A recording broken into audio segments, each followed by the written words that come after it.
Olá, torcedor. Aqui é Marcelo Cavalcante. Do meu lado está Marcos Leandro. Nós somos do blog do torcedor.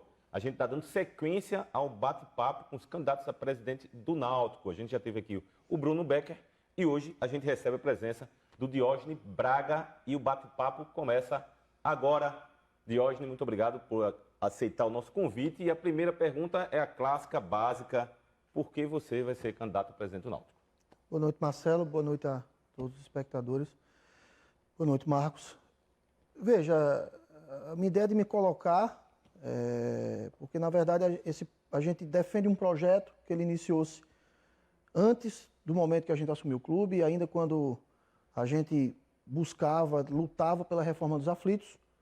E naquele momento, entre outras pessoas, né, eu e o presidente Ed, nós lutamos muito, até que houve um momento de um fórum aberto ao torcedor, onde eu fiz uma convocação de uma Assembleia Geral. Essa Assembleia deflagrou a determinação da volta aos aflitos. E nós, uma vez dentro da comissão, o presidente Edno e eu, nós lutamos muito e acabou que dessa comissão nós acabamos saindo, participamos do conselho, deliberativo, tudo. Então a gente vem de um longo tempo juntos lutando pelo clube, passando muito pela volta aos aflitos, por questões importantes, como o presidente dentro do conselho deliberativo foi presidente da Comissão de Ações Estratégicas, eu fui presidente da Comissão de Futebol, e a gente sempre defendeu bandeiras que fossem colocadas dentro do clube. Então isso tudo se transformou num grande projeto, e nesse projeto a gente assumiu o clube de uma forma muito natural, desde que o presidente foi eleito, se colocava que eu viria numa linha sucessória, e aqui estou para tentar seguir defendendo esse projeto, que é um projeto que a gente vê como um projeto que tem uma visão de colocar o clube num patamar realmente muito alto e muito consolidado. Bom, Diógenes, você, além de diretor de futebol, de vice-futebol, também era vice-executivo, mas sempre apareceu para o torcedor e também na imprensa falando muito de futebol. Caso você ganhe agora a eleição, você está pensando em como trabalhar isso, não ficar só tanto no futebol, já que tem um clube agora, muita parte administrativa? Existe uma coisa chamada foco na função que você ocupa. Como vice-presidente de futebol, eu precisava estar à frente do departamento. Em vencendo as eleições, eu preciso ser presidente do clube. Eu vou precisar gerir o clube. E evidentemente que eu não posso me resumir a um departamento, mesmo que seja o departamento mais importante, que é o departamento de futebol. Meus pares hoje, os 3 diretores que estão comigo, estão completamente preparados para seguir à frente do futebol, e eu sendo o presidente, eles vão seguir tendo a diretoria e tocando o futebol com autonomia, claro, numa condição normal de se reportar à presidência, mas tocando o futebol da forma deles. O futebol ele vai ter que andar sozinho, assim como os outros departamentos vão ter que andar sozinho, e eu vou ter que buscar a gestão do clube. Diógenes, eu estou com uma pergunta aqui coçando na garganta desde sábado, e essa eu não posso evitar logo de cara.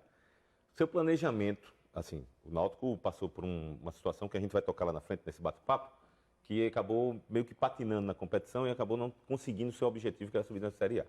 E aí o Hélio dos Anjos, no final de semana, no jogo pós a partida contra o Sampaio Corrêa, ele deu uma declaração muito polêmica, muito bombástica, assim, em relação às divisões de base. Causou até mal-estar. Eu nunca vi, inclusive, o clube responder o próprio treinador, que foi a divisão de base, a responder. O teu planejamento, tua ideia é ter Hélio dos Anjos para treinador da equipe profissional no ano que vem? Marcelo, o Hélio tem contrato até o final de 2022. Né? Mas, assim, todo o planejamento do futebol, ele deve ser feito pela diretoria de futebol. Entendeu? Evidentemente que vi as declarações, evidentemente que já conversei com ele, tive a oportunidade de conversar e acho, assim, de tudo que conversa, eu prefiro tratar esses assuntos internamente, entendeu? Mas em relação a essa questão toda do planejamento do futebol, ela precisa ser, o planejamento do futebol todo, ele deve ser feito pela diretoria. Nesse caso, como vai ser essa ingerência sua em relação à diretoria de futebol? Não. Marcos falou agora há pouco que você foi um vice-executivo, mas teve a sua força na porque eu acumulava a vice-presidência de futebol. E qual é a tua ideia agora? O que é que acontece? Nós temos 3 diretores hoje que me acompanham na diretoria. Então, o que a gente vai fazer, esses 3 diretores, eles vão ser os 3 vice-presidentes com searas pré-definidas. Certo. Então, o Eduardo Belo, ele será o vice-presidente financeiro de futebol. O Roberto Selva Filho será o vice-presidente jurídico de futebol, e o Gilberto, que está conosco desde o início, será o vice-presidente técnico de futebol. Então, mas quem desses 3 vai ter mais à frente em relação à contratação? Não, veja, esse é um ponto interessante, essa questão de contratação. Tá. No futebol hoje, quem contrata não é a diretoria. Diretoria, ela autoriza ou não autoriza, ela avaliza ou não, ela leva ao presidente ou não, certo? Quem contrata hoje, a questão de contratação, ela vai muito mais do fomento do corpo técnico, do staff técnico do clube até chegar ao executivo de futebol.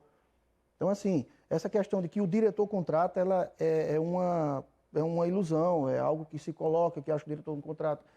O que acontece é que existiam cargos no futebol que antigamente não aconteciam. Então, o executivo de futebol é uma profissão relativamente nova. Então, antes eram realmente os diretores que contratavam. Hoje não, hoje é muito papel do executivo. Diógenes, voltando ainda no assunto Hélio, quando o Náutico teve aqueles tropeços finais agora, que praticamente inviabilizaram a classificação, Hélio disse que estava satisfeito pela campanha, que o Náutico no começo não se imaginava chegar tanto, que o próprio Náutico, no começo que teve, que motivou e alimentou o sonho do acesso, e disse que quem estava à frente do Náutico tinha muito mais investimento do que o Náutico. Você concorda que esse foi o ponto que não fez o Náutico subir? Um dos. O que acontece é que nós não contávamos de ter perdas muito importantes no time no momento que o mercado estava completamente fechado. Se as perdas que nós tivessem ocorrido no momento onde o mercado tivesse convidativo as contratações, como agora na reta final, por exemplo, a gente provavelmente teria conseguido repor o que a gente perdeu. Mas no momento que a gente perdeu os atletas, o mercado estava muito fechado. Você tem momentos de mercado, o início dos campeonatos está aberto, no meio ali, se abre, e na reta final de inscrições. Mas no momento onde a gente perdeu os atletas, a gente teve muita dificuldade de reposição. E naquele momento, para que a gente contratasse, seria preciso que a gente tivesse um caixa muito forte para tentar tirar os atletas, pagando aos clubes de origem, a gente não tinha. Em relação ao... A gente está falando agora do momento, é lógico que você, como vice-presidente e diretor de futebol, é evidente que a gente vai tocar no hoje, mas a gente não quer falar do futuro. Perfeito. E eu queria perguntar a você o seguinte, o que é que você, avaliando, fez, eu falo do Náutico como um todo, tá? Não só o futebol. Qual foi a falha da gestão e o que você, como um presidente, promete fazer de novo, de diferente, para que haja uma progressão do trabalho do Náutico? Marcelo, se a gente for enumerar falhas que existiram, eu vou enumerar um monte, porque você não tem como ter uma gestão com uma falha, você tem inúmeras falhas e nós tivemos e existem processos, inclusive, em curso já. O que eu posso lhe falar são de melhorias que nós pretendemos fazer. Então, por exemplo, a própria questão do uniforme, a gente quer manter a marca própria, mas melhorando muito a qualidade do uniforme. Esse é um ponto importante. Eu acredito que toda a questão estrutural do clube é algo que a gente quer trabalhar muito forte, porque nesses 4 anos a gente conseguiu criar o lastro, criar o alicerce, a gente conseguiu blindar o nosso patrimônio. Então agora a gente quer avançar com esse patrimônio, colocá-lo ele numa condição diferenciada, em que a gente precisa caminhar no sentido que os aflitos, que o CT, eles sejam autossustentáveis, não só depender da questão de jogo. Então, falha, ela acontece um monte. A gente chega, vou falar de falha, você fala de um monte de coisa. Podia ser melhor, mas eu prefiro falar em evolução, eu prefiro falar do que a gente não conseguiu fazer, mas do que a gente vai poder fazer, do que a gente quer tentar fazer. Eu acho que se encaixa melhor. Porque muita coisa a gente pretendia fazer e a gente teve essa pretensão frustrada com o processo pandêmico. O que poderia ter sido? Assim? A questão dos aflitos, por exemplo, da qualificação do estádio, é uma. Qual é que está em mente de qualificação? O que é que está em mente para fazer de qualificação? Porque tinha uma ideia de fazer uma área de lazer ali atrás, né? Foi. Exatamente.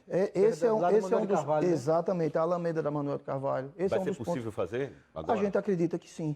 O que acontece é que a gente tem um cenário de retomada da economia mundial. E esse cenário ele vai mostrar muitas oportunidades. Então, quem estiver atento ao mercado, quem tiver bons relacionamentos, eu acredito que pode sim viabilizar muita coisa. Eu acredito que vão surgir oportunidades muito interessantes para o clube, né? Os aflitos, ele se tornou um estádio muito, com referência muito interessante, que é como o estádio raiz, o estádio mais raiz do Brasil, por causa daquele jogo do Paysandu, né? Contra o Paysandu. E a gente tem uma condição muito legal, muito consistente da gente buscar parceiros para que a gente consiga viabilizar. Quantos viabilizar. sócios o Náutico tem hoje em dia? Hoje está em torno de 10 mil. 10 mil? Hoje, em dia? Isso. E qual a tua pretensão? Plano? Veja, quando a pandemia iniciou, a gente estava chegando em 16 mil sócios aproximadamente. Eu acho que a gente precisa retomar isso, mas se a gente quiser fazer um clube realmente grande, quiser fazer com que o clube realmente alce voos maiores, a gente precisa trabalhar para que a gente ultrapasse esse número. Acho que a questão do associado, a própria questão da pandemia, da ausência, primeiro a ausência de jogos, depois os jogos voltam sem público, e a gente precisa oferecer inúmeras contrapartidas, mas a maior contrapartida é a presença no estádio. Sim. E isso a gente perdeu, então frustrou bastante. Então a gente pretende retomar muito forte o programa Nação Timbu, porque sem dúvida é um parceiro fundamental para esse crescimento do clube. E para o CT? Quais são as ideias? A gente tem quase 50 hectares ali e a gente utiliza bem pouco dessa área. E dentre essa área inteira, principalmente aquela área da frente do CT, é uma área extremamente bem localizada no sentido logístico. Então existem empresas que têm um interesse de arrendamento, de fazer um tipo de negócio, de parceria com o clube, de que elas façam suas operações naquela área da frente do CT. Isso não mexe na estrutura central do CT, que são os campos de futebol, o hotel concentração, o hotel da base, e isso seria um ponto muito interessante de colocar o CT numa condição sustentável, onde ele conseguisse os recursos de se autossustentar e fazer suas melhorias. Essa é uma das coisas, por exemplo. Porque não se pode no CT ficar pensando em tocar o CT apenas com recursos de escolinha e de aluguel de campo. A gente tem que pensar um pouquinho fora da caixa, fazer um pouco mais. Você perguntou para mim se tinha intervalo, né, no nosso bate-papo. O intervalo é só para dizer que a gente está ao vivo, né, no Facebook, estamos no canal, no Facebook do Blog do Torcedor, né? No canal do YouTube da TV TVJC e no Blog do Torcedor, dando sequência ao nosso bate-papo com os candidatos a presidente do Náutico, hoje recebendo o Diógenes Braga, que ele é hoje o vice-presidente do Náutico e candidato a presidente do Náutico na eleição que acontece no dia 5 de dezembro. Pronto, é só esse intervalo que a gente vai dar, né, para você descansar um pouquinho, para vir a nossa próxima pergunta, que é a respeito da política do clube. Veja, os seus candidatos opositores, vamos dizer assim, são duas figuras que passaram. Plínio, de uma certa forma, lá atrás, teve um contato com o Edno. O Becker, recentemente, era vice-jurídico do Náutico e saiu, pela a impressão que nós tivemos, foi de uma ruptura no sentido de não aceitou da forma como foi colocada a sua candidatura. Como é que você avalia o cenário político do Náutico nessa situação? Veja, eu enxergo que a gente tem que debater o clube e enxergo que a gente tem que ter muito cuidado. Principalmente a gente que está numa condição de situação e que há uma campanha que ela se desenha muito para que a gente defenda as bandeiras e os outros dois candidatos questionem as bandeiras. O cuidado maior que a gente tem é para que o clube não dê passos atrás e volte a um tempo em que havia um desentendimento político muito forte que levou o clube a uma condição muito ruim. Então, na verdade, a preocupação que a gente tem com o clube, ela não passa só por uma questão de uma renovação eleitoral. Ela se passa também por um ambiente político de pacificação. Porque, a partir do momento que a gente assumiu o clube, em 2018, nós buscamos conversar com todas as lideranças e a gente conseguiu desarmar o clube. O clube ficou desarmado e essa pacificação que aconteceu, ela ajudou muito para que o clube conseguisse esses avanços que aconteceram nos últimos 4 anos. Esse é um ponto de preocupação que nós temos, não dá para negar. Mas a gente acredita muito que a gente, principalmente mantendo uma linha propositiva e evitando alguns embates que acho que não são construtivos para o clube, é possível que a gente evite que o clube evolua para algum nível de ruptura que venha a comprometer o futuro do clube. Ô, Diógenes, você, até ontem, no lançamento oficial da candidatura, falou muito em conhecer os limites do clube, né? Como é que você enxerga críticas ou dos opositores ou da torcida em relação a que faltou um pouco de ousadia esse ano para subir para a Série A? Eu enxergo com muita naturalidade essa colocação, porque, na verdade, no futebol se fala muito do contrato que a torcida paga, é um investimento que vem depois. Nós temos uma bandeira de responsabilidade. Então, por exemplo, a gente está na reta final do ano agora. todo mundo sabe, a gente está devendo ao elenco. A gente tem uma imagem e tem uma carteira em aberto. A gente está correndo atrás de recursos. Aí eu pergunto, se a gente tivesse lá atrás estourado a folha, aumentado a folha, tido a ousadia, como é que a gente estaria agora? Será que a gente não estaria com 2 ou 3 imagens ou carteiras atrasadas? E será que isso também não comprometeria o acesso? Então existem bandeiras. Eu acho que você não pode colocar uma condição de que existe uma verdade imutável. Se você fizer isso, dá certo. Se você fizer isso, dá errado. Existem decisões que são tomadas. Então, por exemplo, eu tenho falado repetidamente, em 2017 a gente caiu para a Série C. E a gente caiu para a Série C porque houve uma tentativa de acesso em 2016, no sentido de fazer um time muito bom, e se fez um time muito bom em 2016, e se apostar muito no acesso de 2016, que infelizmente não aconteceu. E aí o que é que acontece? Comprometeu o ano de 2017 e a gente caiu. Aí você vai condenar a atitude? Não, você não vai condenar a atitude.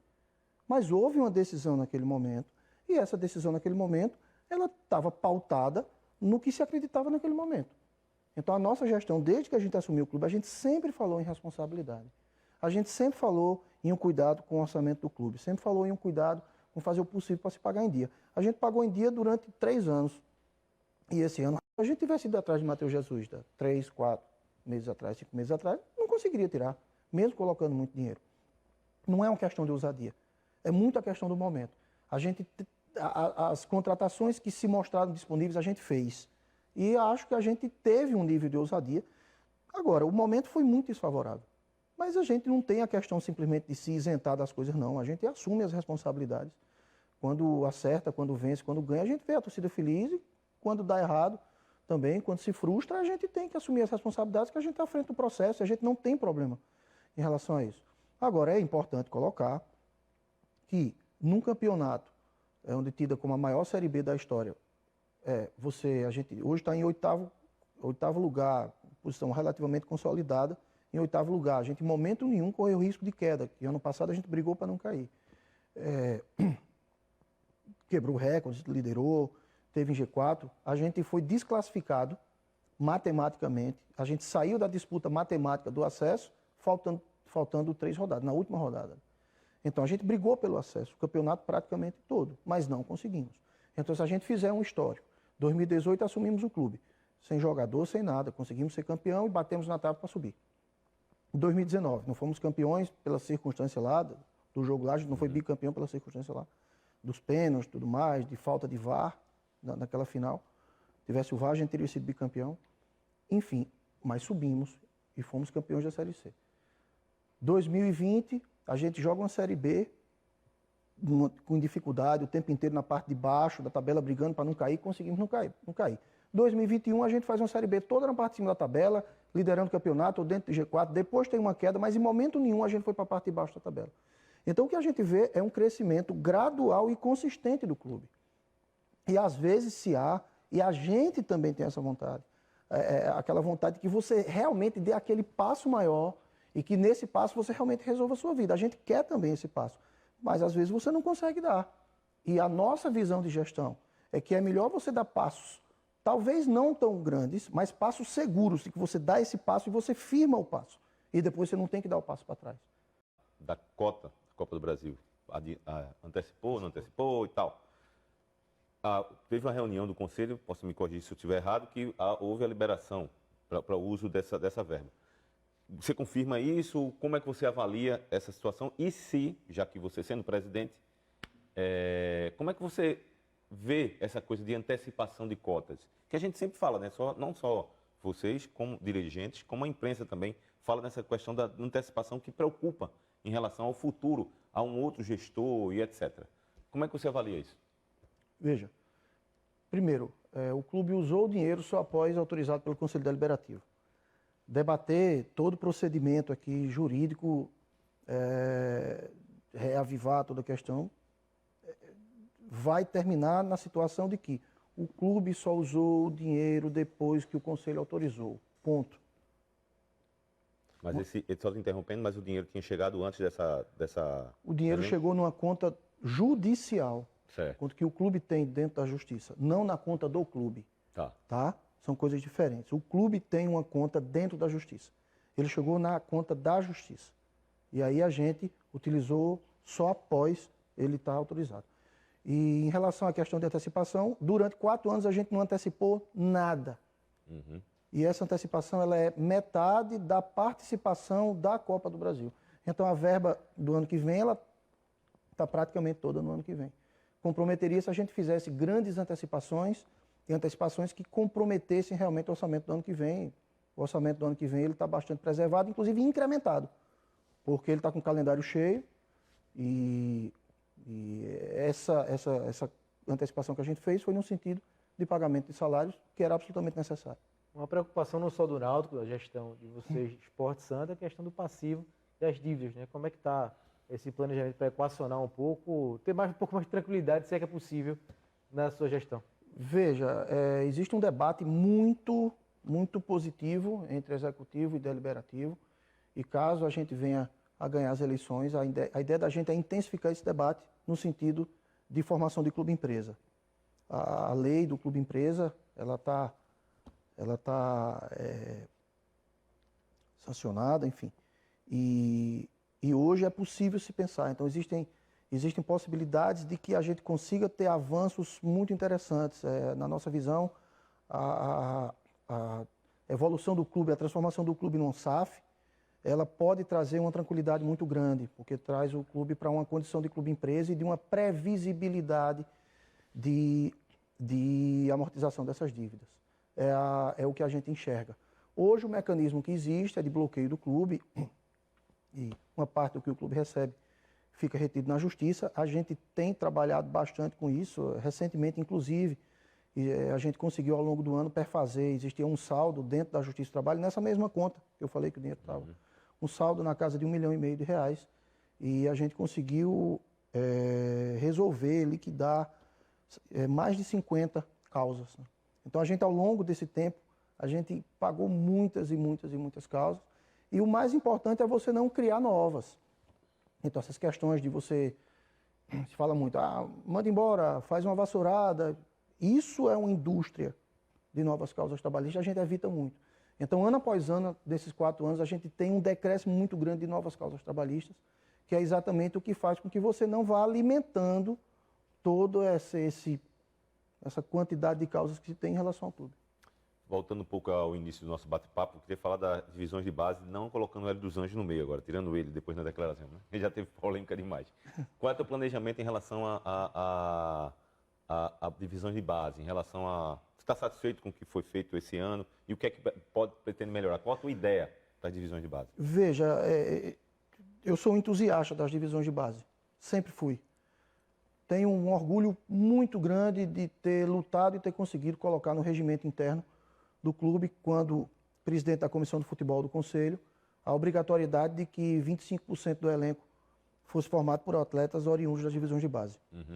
E ao longo desses 4 anos a gente nunca teve menos de 40%. Sempre teve um número muito alto. Fico muito feliz quando a gente olha o último jogo, a gente vê o Tássio muito bem, vê o Carpina entrando, vê o Carlão, atletas jovens, atletas com idade de sub-20. E vejo sim que esse é um caminho muito forte de mudança de cenário do clube, porque ele pode te dar 2 retornos. O primeiro é em relação ao retorno desportivo do atleta, com que ele desempenhe dentro do campo, e o segundo, com o incremento de orçamento com a venda de atletas. Esse ano, a gente ainda tinha 2 parcelas a receber da venda de Thiago ao Flamengo, e foram de extrema importância. Então, isso pode ser feito.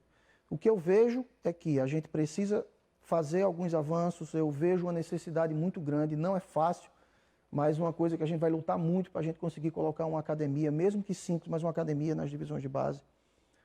Esse ano nós tivemos algumas lesões, principalmente lesão do ligamento cruzado, que estão muito ligados à valência de força, à questão dos atletas estarem bem fortalecidos. Então, fazer com que você tenha uma estrutura que você faça com que esses atletas maturem mais rápido, né? Houve um comprometimento muito grande durante esses 2 anos de pandemia, porque se diminuiu muito o número de competições, e aí esses atletas jogaram pouco, a maturação deles, evidentemente, foi comprometida.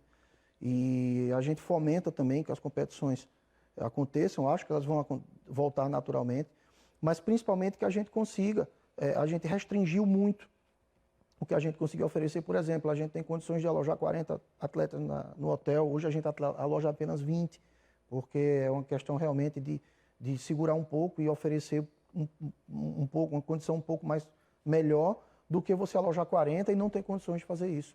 Então, dentro da ideia que a gente tenha, do que a gente tenha de disponibilidade para a base, que a gente consiga, de repente, alojar um pouco mais os atletas, melhorar essa condição de alojamento, melhorar as condições de treinabilidade dos atletas, a questão da própria condição de campo. Tem a figura do olheiro? Veja, profissional para isso? existe, hoje se chama o captador.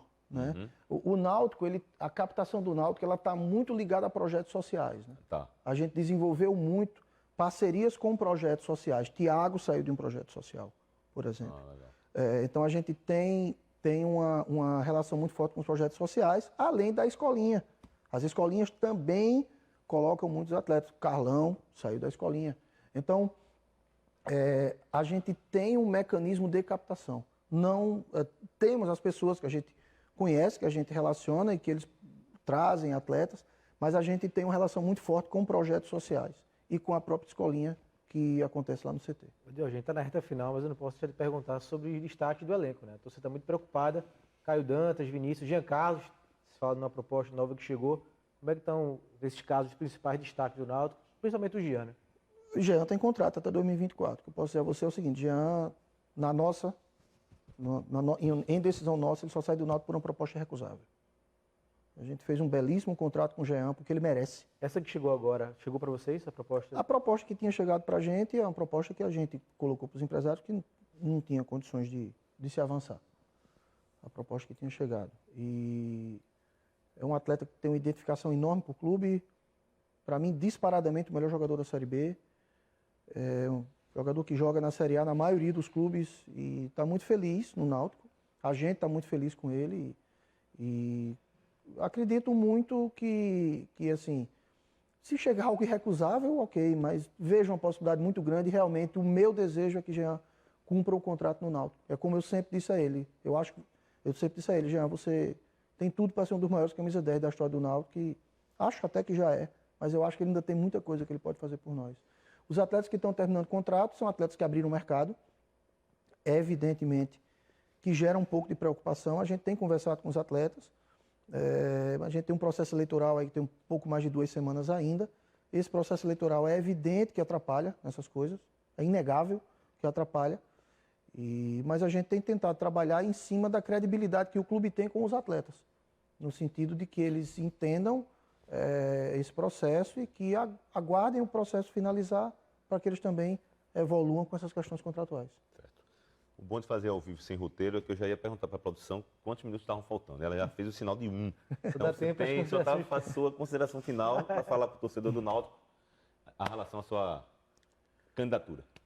Que o torcedor olhe para o futuro sem esquecer o passado. E que a gente não arrisque o futuro. Que a gente opte por passos seguros para que o Náutico a cada ano esteja mais forte. E para que o Náutico a cada ano galgue objetivos maiores. E que a gente não tenha que novamente viver todo um processo de resgate. Que o resgate que foi concluído já, ele se transforme em avanço. E que a gente avance sem precisar mais ter medo de olhar para trás. Pois é. Agradecendo a Diógenes Braga pela presença, muito obrigado. Agradecendo ao torcedor que esteve com a gente ao vivo, Marcos Leandro, vamos embora que tem fechamento para fazer. Até a próxima. Terça-feira, segunda-feira, né, produção? Segunda-feira estaremos aqui com o último candidato, que é o Plínio, para bater um papo aqui com a gente às 18 horas, mesmo horário, tá? Até mais. Tchau. Fechou?